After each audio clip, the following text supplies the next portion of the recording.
Hey guys, it's B here from Town Aquatics. Today I'm going to be showing you my 55-gallon aquarium. It's kind of an introduction to my channel to show you what I'm all about. This tank right here is about 8 months old, and I'm going to be giving you guys updates throughout the coming weeks and months and how it progresses.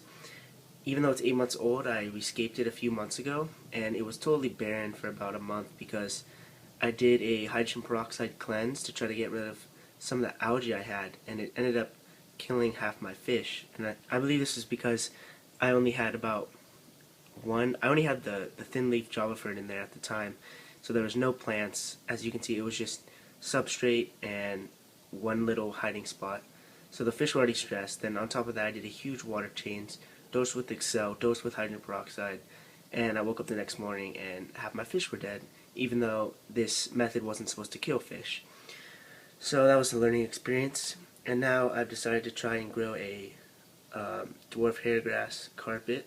As you can see, the grass in the back is a little older than the front. I just added the grass towards the front. And then I also have some Storgine repens up in front of the two pieces of driftwood there, and then of course the thin leaf Java Fern I attached to the two pieces of driftwood, and I actually didn't use anything to attach it. I just kind of wedged it in between them, and then it's rooted nicely in there, as you can see. My little goby's going to town on some algae. But in the back left, that plant is actually a type of Ponogene. I'm not sure. I think it might be Crispus, but I started that plant about a week ago from a bulb, and as you can see, it's already huge. These plants grow extremely fast. I do have pretty high lighting, and I do about 2 bubbles per second on my CO2, so it does have some pretty good conditions, but those things, I've never seen a plant grow faster than them, and they get really bushy, and as you can see, they're really bright green, and I love them. My tank specs for the substrate, I have about 40 pounds of Eagle Complete. It actually might be 60, but I topped it off recently with I think a 9-liter bag, and I'm not sure how many pounds that is, but that's on top. I have a 9-liter bag of Amazonia, the ADA, and I've liked the results I've gotten from that so far, so I'll keep you guys updated. Hardscape is obviously just the 2 pieces of driftwood I have there that I found at my local fish store. My filtration is, I have the Rena or API Filstar XP3, and I love that thing. It's really easy to prime. It's easy to do maintenance on. A lot of customization options. I had a high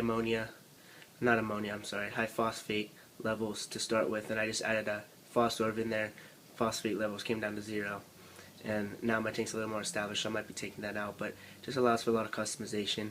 Flow rate's awesome, and as you can see, my fish are happy, so I don't really have too many problems with fish besides when I use hydrogen peroxide. So my lighting, I actually have 3 Stark LED strips, I guess you can say, and I'll make a video later going into detail about more of my equipment, but I think I have 3 14K fixtures, and I created a custom hanging kit, so they're not just sitting on the aquarium. And then, yeah, I really like them. I've heard mixed reviews from other people, but I thought I'd give them a try, and my plant growth has been amazing so far, so I really have no complaints, and I would recommend them actually use them on other tanks as well. The heater I have is just the Eheim Jaeger, I guess you could say. It's 200 watt, a little bit much for this aquarium, but it doesn't matter, it does the job. And then, let's see what else. The tank stand I built, I'll go into that detail in another video as well. It's a custom stand, and it was pretty easy to build. I think I got the design from Joey, the DIY guy. He's really helpful. Go check him out if you already haven't. And then, in terms of my fish, I just have a small school of cardinal tetras, about 10 in there. I have 6 rummy nose tetras. I have 2 Bosemani rainbow fish and 3 turquoise rainbow fish. And then I have 3 black coolioches and 2 banded, other types of colorful coolioches. I'm not exactly sure what kind they are, so I'm sorry about that, but they don't really come out at night, until at night, I'm sorry. They stay up in the driftwood, and I don't see them until about 10 minutes before the lights go off. Another plant I have, which you can't really see, is Sorotala. It's not rotifundia, or indica.